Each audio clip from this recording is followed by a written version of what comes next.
ఏంటి బిహేవియర్ ఏంటి, మావి గన్ ఏంటి అని చెప్పి ప్రజలందరూ అనుకుంటున్నటువంటి మాటలు ఈ పబ్లిక్ గా నేను చెప్పలేను, కానీ వారైతే ఇంకా దారుణంగా అనుకుంటున్నటువంటి పరిస్థితి. నిజమే, చర్చకి దారి తీసింది మావి గన్ అనేది, కానీ ఆ చర్చలు ఎలా ఉన్నాయంటే ఇంకా వేరే రకంగా ఉన్నాయి. మోహన్ రెడ్డి గారికి మరి అది అర్థం అవుతుందో లేదో కానీ ఆ మావి గన్ అనే చర్చ గురించి ప్రజలు విపరీతంగా చర్చించుకుంటా ఉన్నారు. నిజమే, అది నేను కూడా ఒప్పుకుంటా. ఈరోజు కూటమిని విచ్ఛిన్నం చేసే ప్రయత్నాల్లో భాగంగా నేను మీకు ఒక ఫోటో చూపిస్తాను లక్ష్మీనాథ్ గారు. ఆ ఫోటో ఏంటంటే, ఒక్క నిమిషం, ఇప్పుడు రెండు కులాల మధ్య గొడవలు పెట్టడానికి వీళ్ళు చేస్తున్నటువంటి ప్రయత్నం ఏంటంటే, ఒక్కసారి ఈ ఫోటో చూడండి లక్ష్మీనాథ్ గారు. కనబడుతుంది, కనిపిస్తా ఉందా? ఎస్, కనబడుతుంది. ఈ ఫోటో ఏంటంటే, ఆ ఫోటోలో ఉన్నది అంబటి మురళి, కన్నా రజనీ గారు, అంబటి మురళి. ఈ మధ్య ఆవిడే ఫేమస్ అయ్యారులేండి. వైఎస్ఆర్ కాంగ్రెస్ పార్టీ నుండి పోటీ చేసిన వాళ్ళకంటే కూడా ఈవిడ ఇంకా కొద్దిగా ఫేమస్ అయ్యారు. మరొకసారి చూడండి, అంబటి మురళి పక్కన కన్నా రజని, వెనకాల స్వర్గీయ వంగవీటి మోహన్ రంగా గారి ఫోటో ఒక షట్టర్ అతికించి ఉంది, చూసారా? చూసా, కనబడుతుంది. ఈ ఫోటో నేపథ్యం ఏంటంటే అండి, ఈ అంబటి మురళి అనేటటువంటి వ్యక్తి ఒక అడ్డమైన పని చేసి అడ్డంగా దొరికిపోయాడు. రైతుల దగ్గర మొక్కజొన్న అతి తక్కువ ధర కొని స్టోర్ చేసి ఎక్కువ ధర వచ్చినాక అమ్ముకుందాం అనేటటువంటి ఉద్దేశంతో స్టోర్ చేసి వారి మీద ప్రేమ ఉన్నట్టు ధర్నా కార్యక్రమం ఒకటి నిర్వహించి ఆ తర్వాత అడ్డంగా దొరికిపోయాడు. ఆ గోడౌన్లో ఆయనకు చెందినటువంటి సరుకు బహిర్గతమైంది, బట్టబయలైంది. ప్రజలందరికీ కూడా అంబటి మురళి చేసినటువంటి అడ్డమైన పని అర్థమైంది. ఆ తర్వాత ప్రభుత్వం ఆ గోడౌన్ సీజ్ చేస్తారు. అప్పటి వరకు మోహన్ రంగా గారి ఫోటో ఆ గోడౌన్ షట్టర్కు ఉండదు. ఎప్పుడైతే ప్రభుత్వం అంబటి మురళి చేసినటువంటి పనిని గుర్తించి ఆ గోడౌన్ సీజ్ చేశారో అప్పుడు మోహన్ రంగా గారి ఫోటో వచ్చేస్తుంది అక్కడికి. ఏంటంటే కాపు కులస్తుల్ని రెచ్చగొట్టడానికి అక్కడ ఉన్నటువంటి స్థానిక ఎమ్మెల్యే ధూళిపాల నరేంద్ర కుమార్ గారికి కాపు ఓటర్లని దూరం చేసేటటువంటి ప్రయత్నం. కానీ ఇదే కాపు ఓటర్లు ఓట్లేసి గెలిపిస్తే 6 సార్లు ధూళిపాల నరేంద్ర గారు అసెంబ్లీకి వెళ్ళారు. సో ఇట్లాంటి కుట్రలు అన్నమాట. కులాల మధ్య గొడవలు పెట్టడానికి, మతాల మధ్య గొడవలు పెట్టడానికి చాలా టాక్టిక్గా పనిచేస్తున్నటువంటి వైఎస్ఆర్ కాంగ్రెస్ పార్టీ. వీరు ఎన్ని చేసినా కానీ కూటమిని విచ్ఛిన్నం చేయడం వారి తరం కాదు. పవన్ కళ్యాణ్ గారు ఆల్రెడీ చెప్పారు, జగన్మోహన్ రెడ్డిని ముఖ్యమంత్రి అవనివ్వం అనేటటువంటి మాట ఆల్రెడీ చెప్పారు. సో ఈ కూటమిని విచ్ఛిన్నం చేసే ప్రయత్నాలు ఏవైతే ఉన్నాయో అవన్నీ కూడా వృధా ప్రయాస. మరొక ఫోటో చూపించాలి లక్ష్మీనాథ్ గారు మీకు. మరొక ఫోటో ఏంటంటే, ప్రతిపాడు నియోజకవర్గంలో ఇద్దరు స్నేహితుల మధ్య గొడవ అవుతుంది సార్. ఇద్దరు స్నేహితుల మధ్య గొడవ అయితే దాని సాక్షి టీవీ, సాక్షి ఛానల్ ఎలా మారుస్తుందంటే, ఒకసారి చూడండి. ఇది కాపులపై దాడికి తెగబడ్డ తెలుగు తమ్ముళ్ళట. అక్కడ ఇద్దరు స్నేహితుల మధ్య గొడవ. ఆ గొడవని కాపులకి తెలుగుదేశానికి అంటగట్టేసింది సాక్షి పేపర్. ఇట్లాంటి ప్రయత్నాలన్నీ కూడా వీరు ఎప్పుడైతే కూటమి ఏర్పడిందో అప్పటి నుంచి ప్రారంభించారు. కానీ అవేవి వర్కౌట్ అవ్వు అనేటటువంటి విషయాన్ని వీళ్ళు ఇప్పటికైనా గ్రహించి, ఇది కాకుండా ఇంకేదైనా అధికారంలోకి వచ్చే మార్గం ఏమన్నా ఉంటే, లేదంటే కనీసం ప్రతిపక్ష హోదా వచ్చేటటువంటి మార్గం ఏదైనా ఉంటే ఆలోచించుకోవాలి. ఎందుకు పక్క రాష్ట్రంలో విజయ్ గెలిస్తే ఇక్కడ ఎందుకు వీళ్ళు ఎక్కువ హడావుడి చేస్తున్నారంటే ఏం చెప్తారు సార్? మోహన్ రెడ్డి గారు ఇందాక అంటా ఉన్నారు సార్, ఎక్కడైతే మా ఫోటో పట్టుకోగానే గెలిచేశాడని చెప్పి మోహన్ రెడ్డి గారు అంటా ఉన్నారు. కానీ టీవీకే పార్టీ కార్యకర్తలు ఏమనుకుంటా ఉన్నారంటే, ఆ దరిద్రపు కొట్టు ఫోటో పట్టుకోపోతే కనీసం మనకి 11 సీట్లు తగ్గాయి, ఆ 11 సీట్లు కూడా వచ్చి మనం సింగిల్గా పోటీ చేసి గెలిచేవాళ్ళం అని అనుకుంటా ఉన్నారు. ఆ ఫోటో పట్టుకోపోతే 11 దగ్గర ఆగాం, ఆ ఫోటో పట్టుకోకపోతే ఆ 11 కూడా వచ్చాయని చెప్పేసి టీవీకే పార్టీ కార్యకర్తలు అనుకుంటా ఉన్నారు ఈరోజు. ఆ ఫోటో పట్టుకోబట్టే ఇలా అయిందని. ఇంకోటి ఏమనుకుంటా ఉన్నారంటే, మనం పొలాల్లో దిష్టి బొమ్మలు పెడతాం, అలాగే టీవీకే పార్టీకి పట్టినటువంటి దిష్టిని ఆ ఫోటో పట్టుకొని చూపించేసి, అరే బాబు దిష్టి ఏమైనా ఉంటే పోవాలరా అని కూడా విజయ్ చెప్పుకున్నాడని చెప్పుకుంటా ఉన్నారు. చంద్రబాబు నాయుడు గారు అక్కడికి వెళ్ళబట్టే ఓడిపోయారు. చంద్రబాబు నాయుడు గారు అక్కడికి వెళ్ళబట్టే. ఒక విషయం లక్ష్మీనాథ్ గారు, ఒక విషయం, ఇక్కడ 9 నెలల క్రితం జడ్పీటీసీ ఎన్నికల్లో పోటీ చేస్తే సొంత నియోజకవర్గంలో డిపాజిట్ రాలేదు, సొంత రాష్ట్రంలో సొంత రాష్ట్రంలో ప్రతిపక్ష హోదా రాలేదు. కడప పార్లమెంట్ లో 5 సీట్లు 2 సీట్లు గెలిచారు అంతే. పార్లమెంట్ గెలిచారు, ఇది పులివెందుల అసెంబ్లీ గెలిచారు, వాపస్ 10,000 గెలిచారు, 5 సీట్లు ఓడిపోయారు.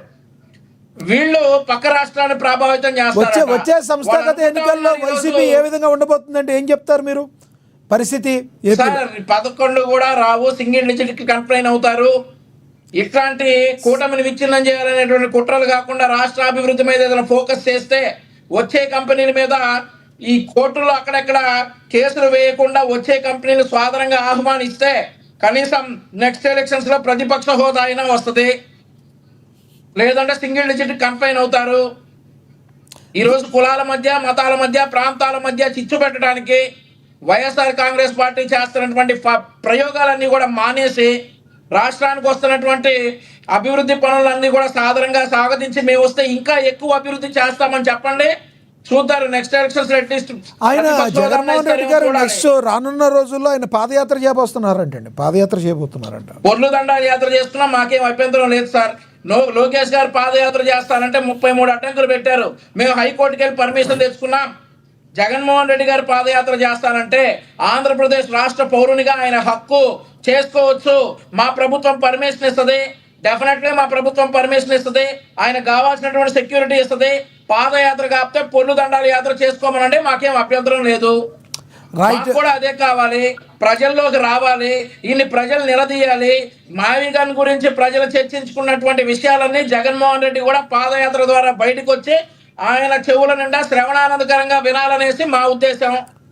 రైట్ వంశీ గారు, మళ్ళీ మాట్లాడతాను. ఎస్ కృష్ణాంజలి గారు కంక్లూడ్ చేయండి సార్. కృష్ణాంజలి గారు, ఒకటే అండి, వైఎస్ఆర్ కాంగ్రెస్ పార్టీ 2029లో అధికారంలోకి రావాలని కోరుకోవటంలో తప్పేం లేదు. ఎందుకోసమనంటే ఏ రాజకీయ పార్టీ అయినా సరే గెలవాలనే కోరుకుంటది. వాళ్ళు మొన్న ఓడిపోయారు కాబట్టి మళ్ళీ గెలవాలనేటువంటిది వాళ్ళ ఆలోచన, వాళ్ళ ఆకాంక్ష. అయితే దానికోసం వాళ్ళు చేస్తున్నటువంటి ప్రయత్నాలు ఏమీ లేవు అనేటువంటిది నా యొక్క ఆరోపణ. ఇందాక మోహన్ రెడ్డి గారు చాలా బాధపడ్డారు. కృష్ణాంజనేయులు మా నాయకుడు ఇక్కడే ఉంటున్నాడు, మా నాయకుడు ఉద్యమాలు చేస్తున్నాడు, మా నాయకుడు పోరాటాలు చేస్తున్నాడు, కృష్ణాంజనేయులకు మాత్రం కనపట్టలేదని చెప్పేసి గౌరవంగానే చెప్పాడు. ఎందుకంటే లేకపోతే కళ్ళు గరపట్టలేదా కృష్ణాంజనేయులకి, కళ్ళు తొప్పే, ఇలాంటి మాటలు ఏమి అనలేదు. కాబట్టి గౌరవం. మోహన్ రెడ్డి గారు మాత్రం అలా మాట్లాడలేండి, వైసీపీలో మోహన్ రెడ్డి గారు మాత్రం మాట్లాడరు. అందుకనే నేనేం చెప్తున్నా అంటే, మోహన్ రెడ్డి గారు ఉన్నారు కాబట్టి నేను చెప్తున్నాను, మోహన్ రెడ్డి గారికి అర్థమైంది కాబట్టి. ఉద్యమము, పోరాటము, నిరసనలు ఇవనంటే నేను ఎందుకు దీనికి సంబంధించినటువంటి పెట్రోల్ డీజిల్ ధరను నిరసన చేసిన దాన్ని కరెక్ట్ అని అన్నానంటే, అది ఒక రోజైనా సరే కరెక్ట్ ప్రజల తరపున నిరసనలు తెలియజేశాను. మిగతా విషయాల్లో చాలా మందికి వైఎస్ఆర్ కాంగ్రెస్ పార్టీ వాళ్ళకి అర్థం కానటువంటి అంశం ఏంటి అని అంటే, జగన్మోహన్ రెడ్డి వచ్చేసి మిర్చి రైతుల కోసం ఒక ర్యాలీ చేసి అడావుడి చేసేసి, ఆ పొగాకు రైతుల కోసం ఒక ర్యాలీ చేసేసి, మామిడి రైతుల కోసం ఒక ర్యాలీ చేసేసి, అదే విధంగా అరటి రైతుల కోసం ఒక ర్యాలీ చేస్తే దీన్ని ఉద్యమాలు అనరు. ఈ విషయం మీరు తెలుసుకోండి. పోరాటం అనరు, ఉద్యమం అనరు, నిరసనగాను కూడా అనరు. అది ఒక షో, ఒక ర్యాలీ, పొలిటికల్ షో చేశాడు జగన్మోహన్ రెడ్డి. దానివల్ల రైతులకి వచ్చిన ఉపయోగం లేదు, రైతులు చేసే పోరాటానికి ఆయన మద్దతు ఇచ్చింది లేదు, ఏమీ. పోనీ మీరు అనుకున్న విధంగా ఏమైనా ఈ ప్రైవేటు అది ప్రభుత్వ మెడికల్ కాలేజీల ప్రైవేటీకరణ, పీపీపీ మీద ఏదో ఉద్యమం చేశాం, అది బేనంట ఈ అందరికి పిలిపించాడు, ఎక్కడికక్కడ సంతకాల సేకరణ చేశామని చెప్పారు. ఆ కోర్టు సంతకాలు ఏదో చెప్పారు, ఇవన్నీ అయిపోయింది. పోనీ నేను అనుకున్నాను ఆ ఉద్యమం ప్రజల్లో ఉందండి. వాస్తవంగా ప్రభుత్వ మెడికల్ కాలేజీలు ప్రైవేటీకరించొద్దు అని ప్రజలు కోరుకుంటున్నారు. చాలా పార్టీలు కూడా, తెలుగుదేశం, జనసేన, బీజేపీ తప్ప ఆంధ్రప్రదేశ్ లో ఉండే అన్ని పార్టీలు పీపీపీని వ్యతిరేకించాయి. వాళ్ళందరూ కూడా ఉద్యమంలో ఉన్నారు, ప్రజలందరూ ఉద్యమంలో ఉన్నారండి. ఒక్క జగన్మోహన్ రెడ్డి ఆ ఉద్యమంలోకి వచ్చేసి ఆ రోజు వచ్చేసి ఏది గవర్నర్ కి రిప్రజెంటేషన్ ఇచ్చేసి మొత్తం ఈ రాష్ట్రంలో అలాంటి ఉద్యమం అంటే అసలు ఉండకూడదు అని దాని మీద నీళ్లు తెలిసాడు. ఇంకేం లేదు, ఇంకా నేను వస్తాను, నేను వచ్చిన తర్వాత నువ్వు వచ్చేది ఎప్పుడు పోయేది ఎప్పుడయ్యా, నువ్వు వచ్చి నాకు అర్థం కాదు.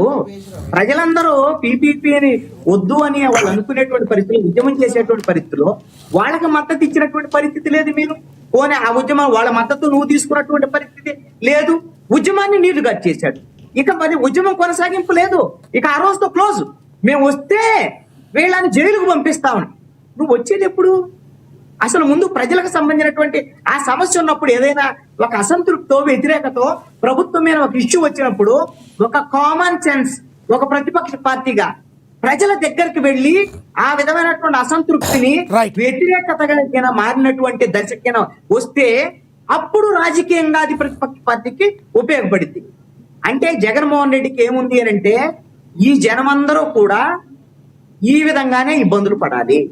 ఒకవేళ ఈ ప్రభుత్వం వల్ల ఏదైనా ఇబ్బందులు ఉంటే ఇబ్బందులు పడేయండి, వాళ్ళే ఇబ్బందులు పడతారు, వాళ్ళే నష్టపోతారు. ఎందుకు? మరి నేనేదో అప్పుడు బట్టలు నొక్కి డబ్బులు ఎత్తే వీళ్ళకి అంటే ఇడుపు రూపాయల నుంచి